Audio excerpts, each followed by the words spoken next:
আসসালামু আলাইকুম এভরিওয়ান। আজকে আমরা আবার চলে গেছিলাম বাইপাস লিংক রোডে। যাওয়ার পথে দেখি আমাদের যাওয়ার জন্য কেরেন দিয়ে রাস্তা পরিষ্কার করছে, কারণ তারা জানে আমরা আন্ডারগ্রাউন্ডের বাস পাখি।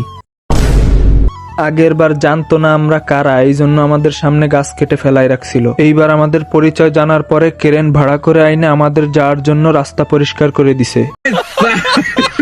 রাস্তা পরিষ্কার হয়ে গেলে আমরা পাশে একটা ফাঁকা জায়গায় যাই। এইখানে এসে দেখি বাইরে চারপাশটা এত সুন্দর ছিল, আর আকাশটা এক কথায় অসাধারণ ছিল, যা বলার মতো না। এইখান থেকে আমরা কিছু ভিডিও ক্লিপ নেই। ভিডিও ক্লিপ নেওয়া হয়ে গেলে আমরা চলে আসি রাস্তায় এসে দেখি রাস্তার যে অবস্থা ছিল, ট্রাকগুলোকে দেখে মনে হচ্ছিল আমরা কক্সবাজার চলে এসেছি। এরপর একটু সামনে যেয়ে দেখি কিছু দুষ্টু লোক টিকটক ভিডিও বানাচ্ছিল।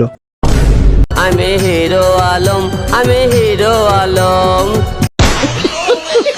তো যাই হোক, এরপরে আমরা মেন রোডে চলে আসি। এইখানে এসে আমরা কিছু ভিডিও ক্লিপ নেই। ভিডিও ক্লিপ নেওয়া হয়ে গেলে ওইখান থেকে আমরা চলে আসি। ওইখান থেকে আসতে আসতে আমাদের সবার তেল ফুরোয় গেছিল। তেল নেওয়ার জন্য আমরা স্বপ্নতে চলে আসি। স্বপ্নতে এসে বড় দেখে একটা ছোট তেলের বোতল নেই। এরপর বিল পেমেন্ট করে আমরা সোজা চলে যাই ফুচকাওয়ালা মামার কাছে এসে ফুচকা খেয়ে আমরা সবাই বাসায় চলে গেলাম। অনেক দিন ধরে চ্যানেল সাবস্ক্রাইব করার কথা বলা হয় না, সবাই মিলে সাবস্ক্রাইব করে 1000 সাবস্ক্রাইবার কমপ্লিট করে দাও। আল্লাহ হাফেজ।